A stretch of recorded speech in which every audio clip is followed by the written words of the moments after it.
This is Internet Web Plain Talk, and I'm Norman Liss. The purpose of this program is to explain and clarify in simple language what is going on in the wonderful world of the Internet. And a wonderful world it is.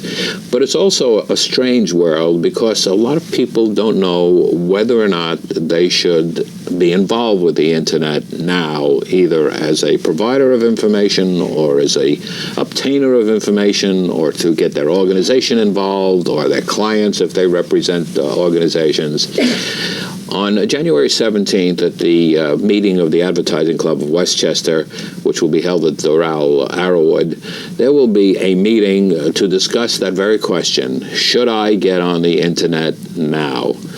The two very highly qualified people who will be making that presentation are giving us a preview today, and I'm delighted to have as my guest today Tony Rizzaro, who is president of Online Design in Harrison, and Mal Nechis, an outstanding consultant on the Internet, on marketing and in management.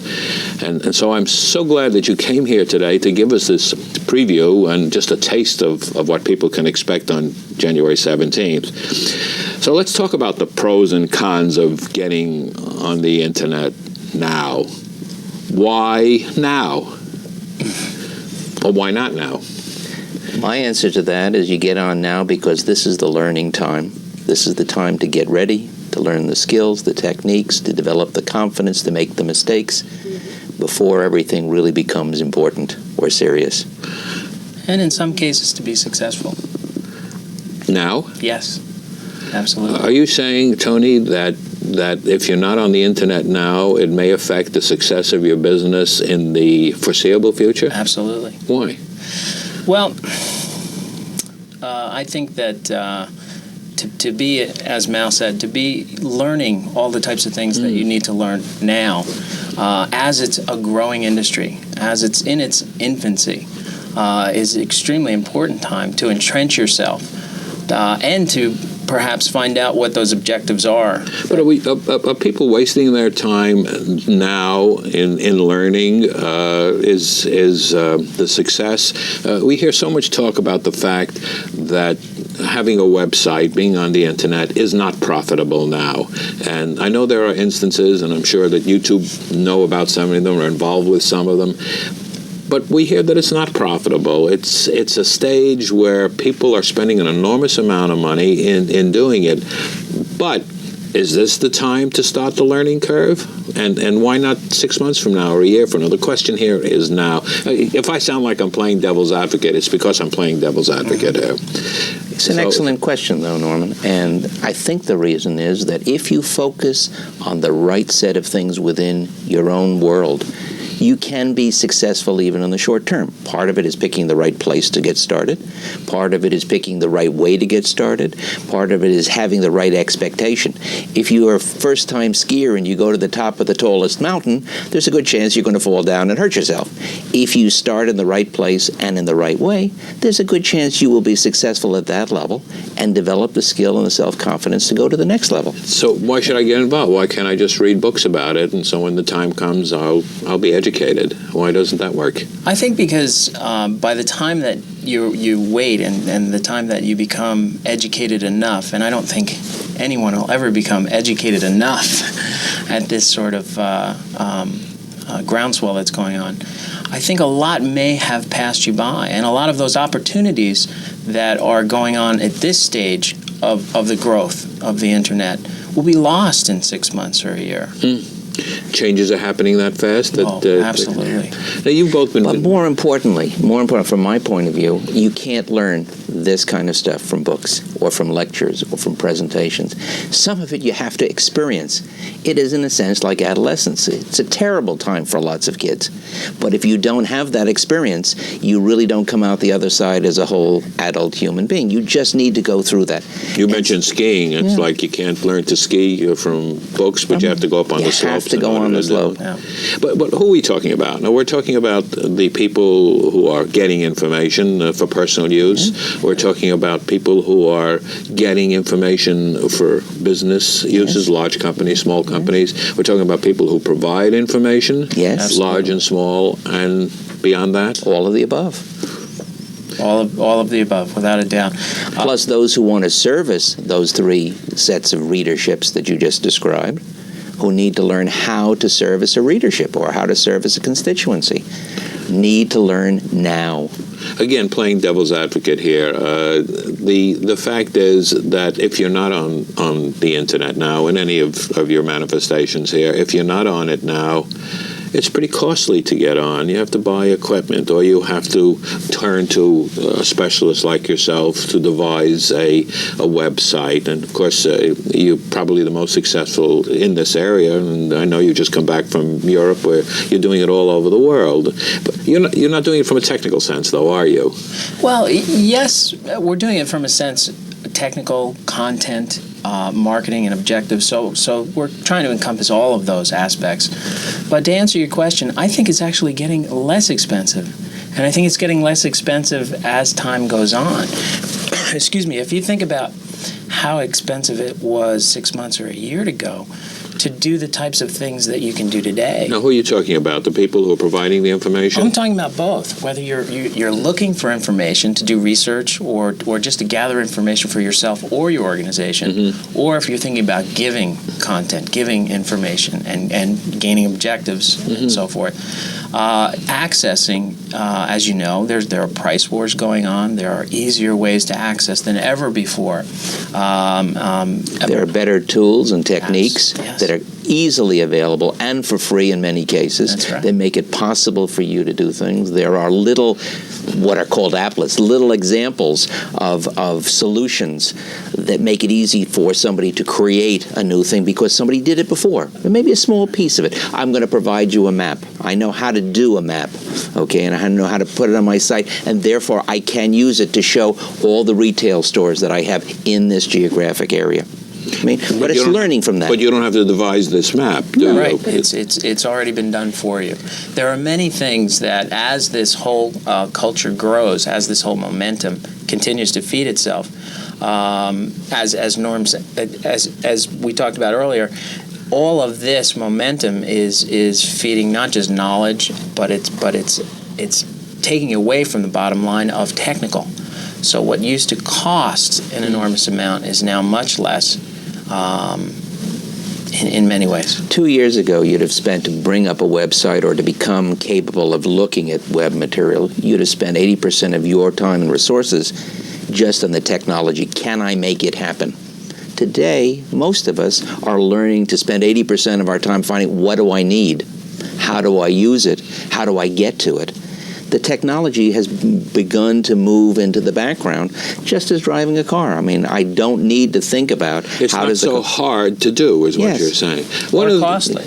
Or costly. Yes. One of the things that interests me is the fact that if you don't have a website, you're not with it. And that goes for the individual, for the small company, for the large company. I just read something in the paper the other day. It said every senator has his or her own website.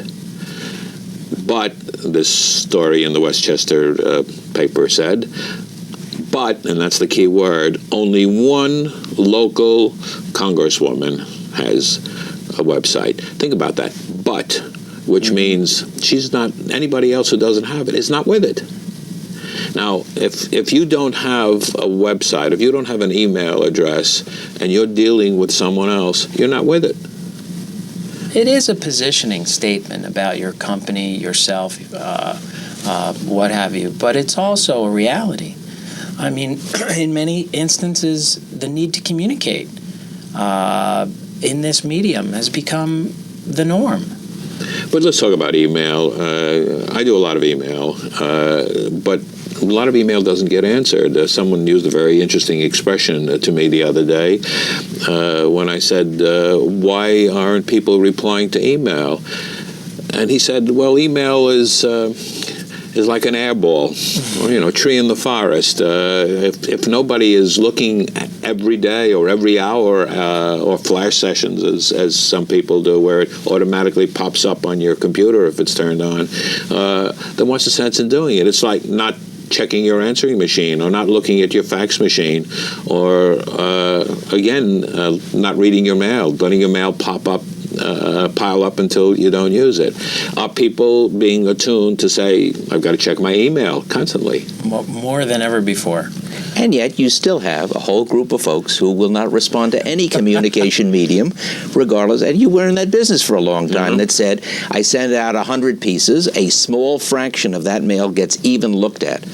I make 100 phone calls, a small fraction of that gets. And what happens with the good providers, they learn how to do it well, to improve that number of hits that they get in terms of everything that they send out. So this learning period is the time to learn, how do I make that happen? Not how do I manage the technology, how do I make it happen so that you do respond to me? Now we're getting to the point where maybe we can do some specifics. Maybe there are some things that you can tell us that have worked successfully for organizations, large and small, that are finding that the World Wide Web, the Internet, all of the aspects of it are worthwhile.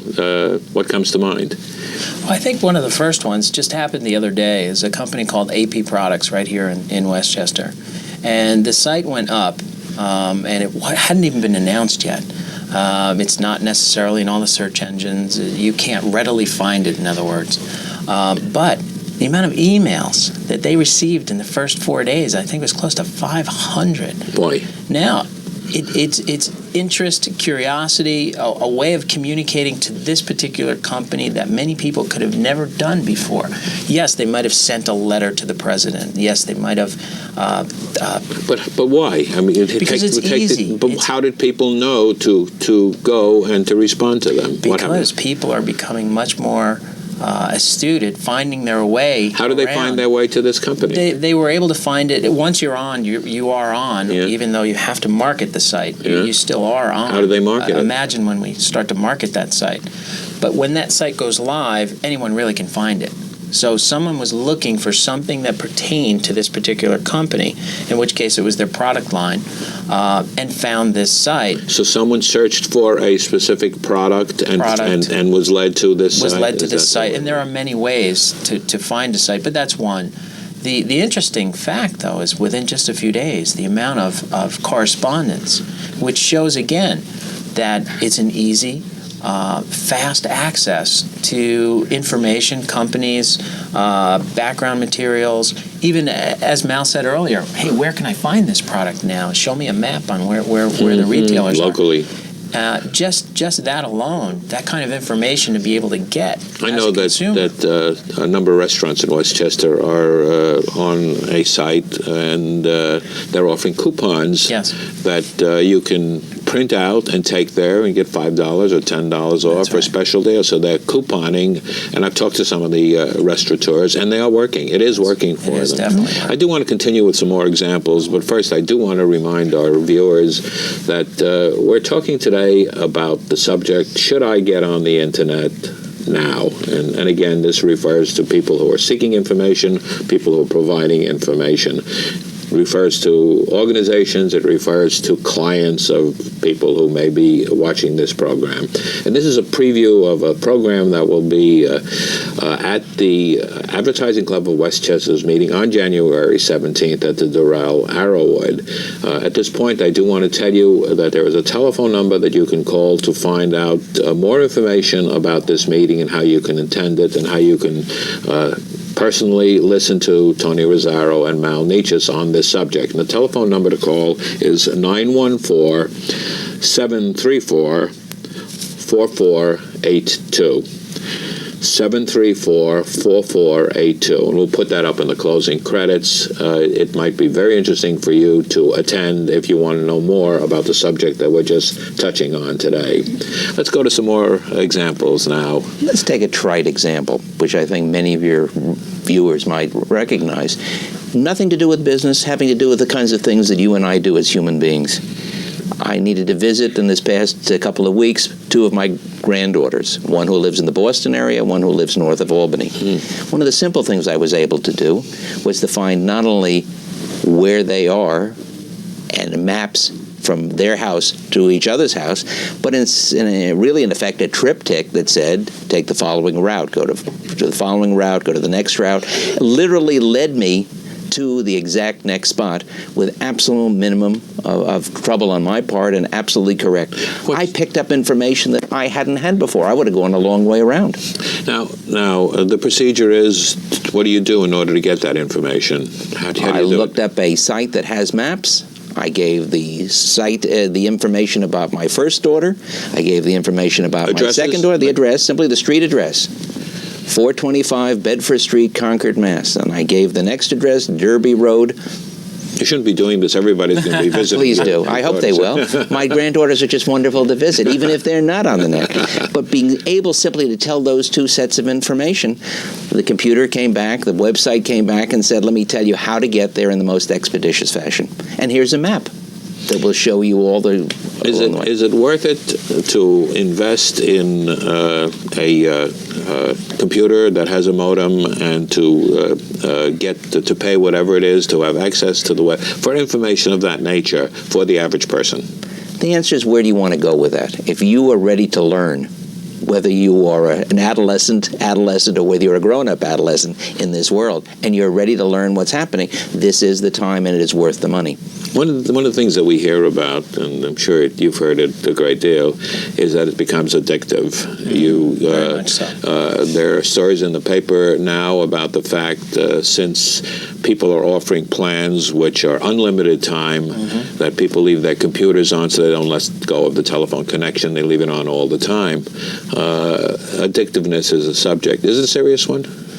I don't think it's a serious one yet, but I think that studies are showing that it is becoming a problem. There are programs that you can buy that actually limit the amount of time that you spend. Little warning vehicles that say, you've been on this for 6.5 hours. I think it's time to go. No, I'm just kidding. You've been on this for an hour and a half. It's time to take a break. So a little warning message may come up, that type of thing. So, yeah, there is definitely some concern. I think there are easier answers than that. I've got family members who will tell me right off, you've spent too much time on that. You have other things you need to do, or we need for you to do. So it's not a problem, at least as far as we're talking about now, as opposed to. I don't think there's any doubt in the minds of certainly the 3 of us and anybody else anywhere that this is the thing of the future. The question now is, since it's changing so fast, is there a problem with obsolescence? We hear now that you'll be able to access the internet through your television Absolutely. set. Convergence, Convergence is a good word for that. If you buy your equipment now, is it going to be obsolete the day after tomorrow or the day after that? Norman, that's been the question, I think, for now the last 20 years or so. Yes, there is that problem. Yes, I guarantee it will happen. It always has happened in this industry, and it will continue to happen at a rapid pace. But the question is, so when? So when do you say, okay, I'm getting in on this now, knowing that I might have to change my system, my techniques, my technology in the near future? You can, in many instances, and we always recommend for this, buy something that you can upgrade. Buy something that is, and it's the key phrase, buy something that is upgradable, whether it's your television that has a motherboard in it which allows you to do web surfing and so on, or if it's a computer with a modem, make sure that it has the capability to last you a good year and a half or 2 years. I hope you appreciate the fact that I let you say motherboard without explaining it. Because the name of this program is Plain Talk. Yes, that's true. Okay. However, we're not going to discuss that subject. But it is a question of thinking about the fact it is going to change. Tony said it changed for the last 20 years. As far as we can tell, it is going to continue to change, at least for another 20 years. And so the question is, when do I get in? There are some techniques, as Tony had said, to kind of minimize the disruption. There will be disruption, but to minimize that. First of all, don't buy the most expensive, the most wonderful, the absolute best thing right here and now, because in fact, it is going to change. If you put that in your mind that it's going to change and you don't go and overinvest, overcommit, that's one set of things. Second, you could also think about the fact that that computer, which is no longer good enough 2 years from now to do that wonderful, terrific thing, is still good for another purpose.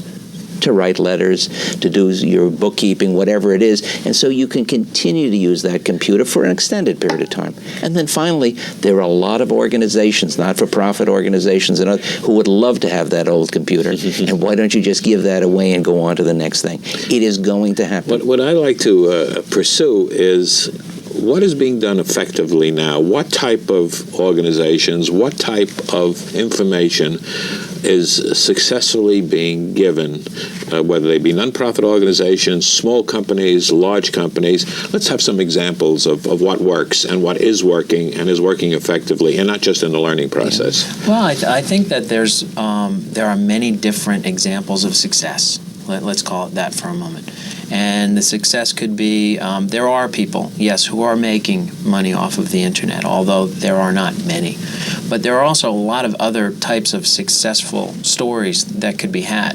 And it really comes down to what are the objectives of the person or organization that are jumping onto the internet that they want to get back to be successful. Exactly right. Some are simply awareness. Awareness is a very big factor. Yes, very much. Is awareness a strong enough a point for a small company? I understand for a giant company, an automobile manufacturer, a film company, I can understand awareness. But what about a retail company, a local service organization? I think it doesn't matter whether you're small or large. Awareness is not enough. You really do have to quantify and qualify what you've done on this thing.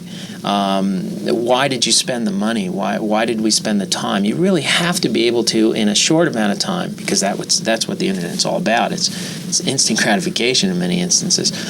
You have to be able to turn around and say, yeah, this was successful. And above awareness, there are things like communications. Like service. Yes. You start with being aware, and you have to start with that, because until people are aware that you're there, nothing happens. But it could be that I'm not selling anything, I'm providing a service. Let me talk about two very large companies that are providing service. One is called FedEx. And the fact of the matter is they're not selling anything, but if you want to know where your package is, if you want to be able to order the delivery of something, you can do that instantaneously. Now, they were doing that before when you called the phone and somebody else looked at the computer, but you can do that now.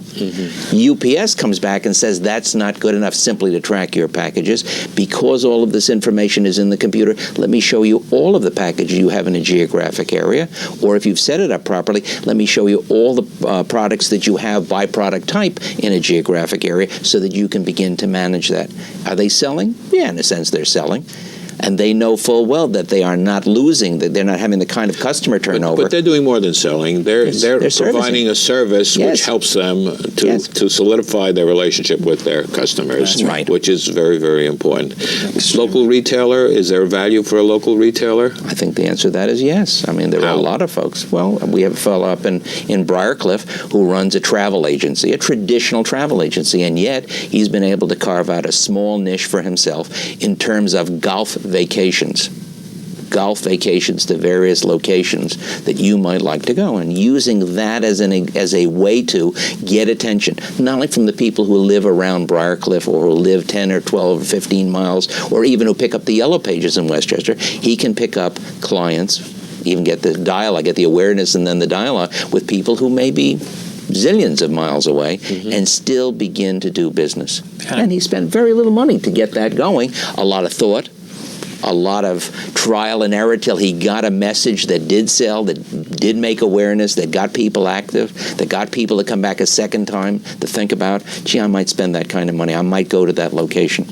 Tony, it kind of brings out the entrepreneurial spirit in a lot of the local vendors and merchants. It really does. We've seen it many times. In what way? How do you mean? In opening up their horizons, not just to be local merchants, but to be the type of merchant who can extend their services to a larger. So the fact is that although you may be a local business, you are not it's not location, location, location anymore. Right. It's world, world, world. Yes. Because if you've got something to offer which is distinctive, which is unique, a successful business, someone once said, has no competitors. So if you can find your niche, if you can be unique, then you can be unique to the entire world, and not just unique to the people who happen to drive by or walk by your establishment. Absolutely. Certainly that makes a lot of sense. Yeah. Even the local merchants, however, are finding that they can use this in their area.